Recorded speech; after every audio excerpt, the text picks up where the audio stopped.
Party got some nerve to request reparations for illegal immigrants. The people that have been inflicting this harm need to be prosecuted. They need to be brought before us, and they need to be held account for the trauma that they have created, and we are going to have some form of reparation for the kids and the families that have been traumatized through all of this. So it's true. The Democratic Party really wants to give reparations to illegal immigrants. And you would ask yourself, why the hell would anybody give reparations to people who aren't even supposed to be in our country in the first place? The Democratic Party, the party of confusion, corruption, dysfunction, lies, censorship, selective politicking, and it goes on and on and on. I don't know how many times did the Democratic Party have to show their hand.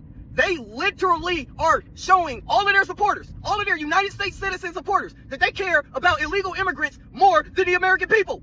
It is so apparent. There's no way around it. You cannot make an excuse for it. These Democrats are always going out of their way to try to take resources from the American people and give it to people who aren't even supposed to be in our country in the first place. It's the Virginia lawmakers trying to completely prohibit local sheriffs and police from cooperating with federal immigration officials. Now this makes no sense. Why the hell would the state of Virginia be putting together a bill that would permanently prohibit the sheriff's department from working with ICE? The U.S. Department of Homeland Security blasted Virginia Governor Abigail Spanberger for her policies that ended state law enforcement cooperation with ICE. Meanwhile, these illegal immigrants are causing all kinds of trouble for the American citizens.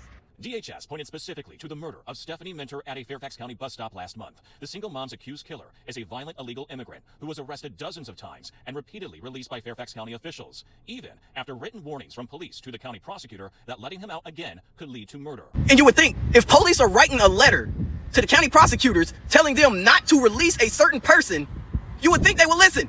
Nope, not the Democrats. I'm gonna say eyes out. DHS also highlighted the recent arrest of Angel David Rubio Marin, an illegal immigrant from Mexico, now charged with soliciting sexually explicit videos and photos from 3 Culpeper girls under the age of 10, who he met on the Roblox gaming platform. Marin was convicted of another sex crime in Prince William County in 2024, but his sentence was suspended and he was released back into the community, not turned over to ICE for deportation. What is your message to Stephanie Minter's family and children who have been harmed by illegal immigrants, Governor? My question would be why, when there was a tentative deportation order, ICE did not deport them?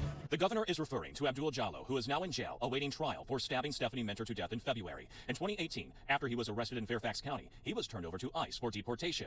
But a judge ultimately ruled Jallo couldn't be deported back to his home country of Sierra Leone. He's been arrested dozens of times since, but never again turned over to ICE.